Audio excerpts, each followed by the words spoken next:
कर्मणा जायते जंतु कर्मणैव विलीयते सुखम दुखम भयम क्षेमम सुखम दुखम भयम क्षेम कर्मणैवाभिपद्यते। अयम जंतु, यह जीव मात्र, कोई भी जीव, चाहे देवता, मनुष्य, पशु पक्षी, दैत्य, कोई हो, जंतु उसको कहते हैं। जो इस प्राकृतिक जगत में जन्म लेता है, शरीर ग्रहण करता है, उसको जंतु कहते हैं। अयम जंतु कर्मणा एव जायते कर्मणा एव विलीयते। जीव अपने कर्म अनुसार जन्म लेता है और कर्म से ही म्रियते, मृत्यु को प्राप्त होता है।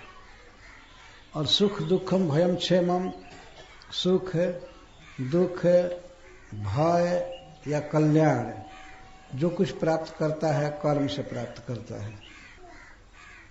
हम इसमें इंद्र की आवश्यकता कुछ नहीं समझते हैं। जीव जब जन्म लेता है तो कर्म के द्वारा, उसमें इंद्र क्या करने आता है?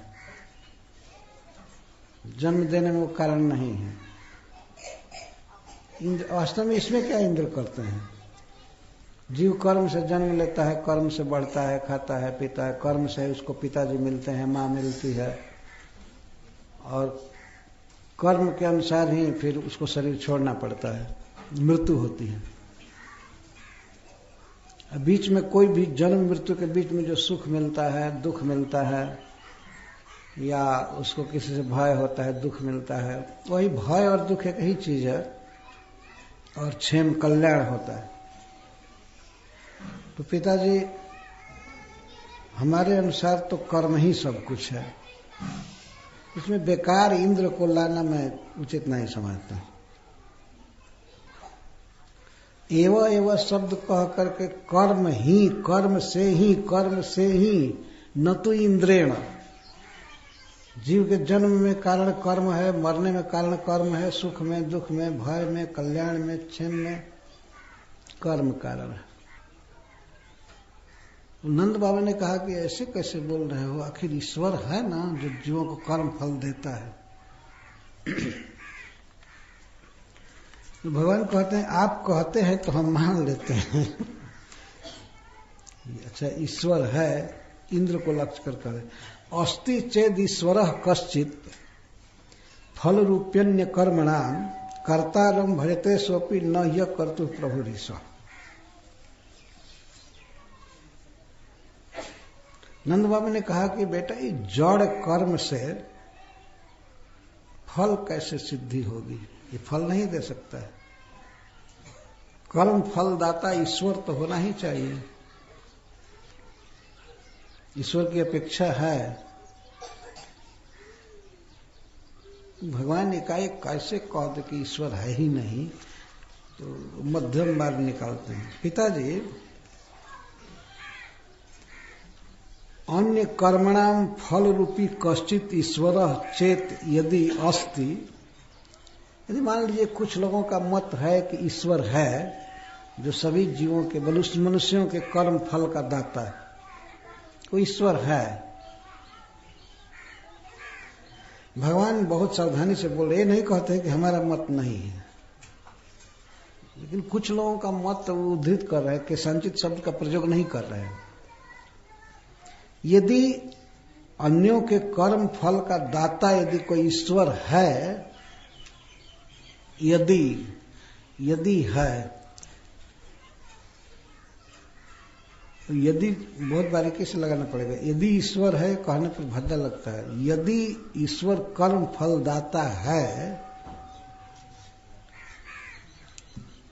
यदि कहाँ लगाएंगे, बड़े सावधान रहने की जरूरत है।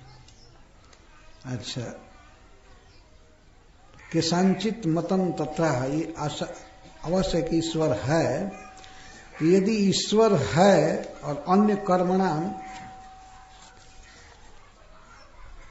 फल रूपी, यहाँ फल रूपी का अर्थ है फल को रूप देने वाला, फल दाता इसका अर्थ।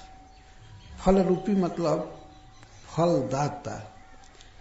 किसका फल?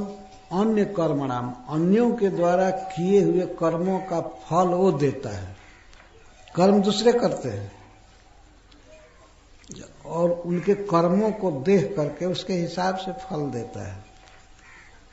यदि ऐसा मान लिया जाए जैसे आप कहते हैं, और अन्य के मत को सुनकर के ही बोलते हैं आप, चाहे जो भी हो, तो यदि अन्य के कर्मों का फल देने वाला ईश्वर मान भी लिया जाए, यह है ईश्वर अस्ति चेत, यदि है तो कर्तारम भजते सोपी, तो उसके द्वारा यही सिद्ध हुआ कि वो कर्म करने वालों का ही भजन करता है, मतलब उनके कर्मानुसार फल देता है। कर्तारम भजते, भजन का यहाँ अर्थ ऐसा नहीं, ये भजन नहीं हुआ। भजन का अर्थ है कि उसको फॉलो करता है, कर्म देखता है कि कैसे कैसे कर्म किया, उसके अनुसार फल देता है। तो कर्म करने वालों को फल देता है, अच्छा कर्म करे कोई या बुरा कर्म करे उसको फल देता है।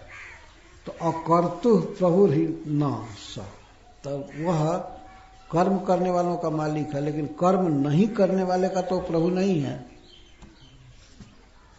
उसको तो कुछ न देगा न लेगा। कर्म करने वालों का वो ईश्वर है, उसको फल देता है, लेकिन कर्म नहीं करने वाले को तो कुछ नहीं करेगा।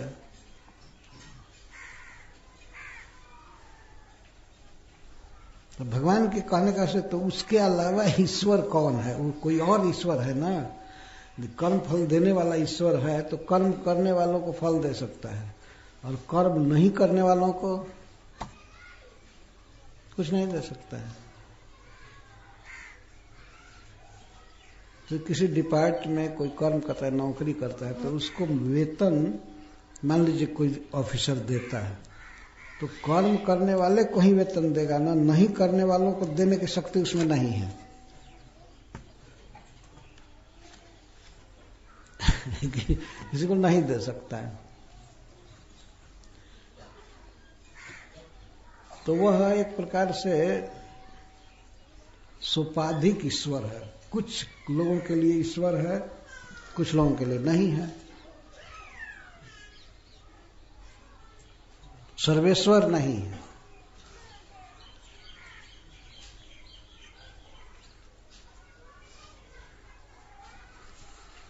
नंद बाबा और ब्रजवासीगण भगवान की बातें सुन रहे हैं। भगवान को किसी तरह से नंद बाबा को पोटना है, इतना समर्थ नहीं है कि कृष्ण के बोली में न आ जाए। पहले यही स्थापित कर रहे हैं कि कर्म ही प्रधान है, अपना कर्म करना चाहिए, किसी ईश्वर के चक्कर में नहीं पड़ना चाहिए। तो जब जीव अपने कर्म से जन्म लेता है, कर्म से मरता है, कर्म से उसको सुख मिलता है, इस संसार में धन मिले, स्त्री मिले, बच्चा मिले, कुछ भी कर्म से ही मिलता है, और भय भी, दुख भी होता है अपने कर्म से उपस्थित हो जाता है। क्योंकि देखा जाता है दुख उपस्थित हो जाता है। कोई ईश्वर दुख देने के लिए नहीं आता है, लेकिन दुख उपस्थित हो जाता है। ऐसी यह बात है हम लोगों के लिए सत्य है कि वास्तव में ईश्वर कर्म के अनुसार फल देते हैं।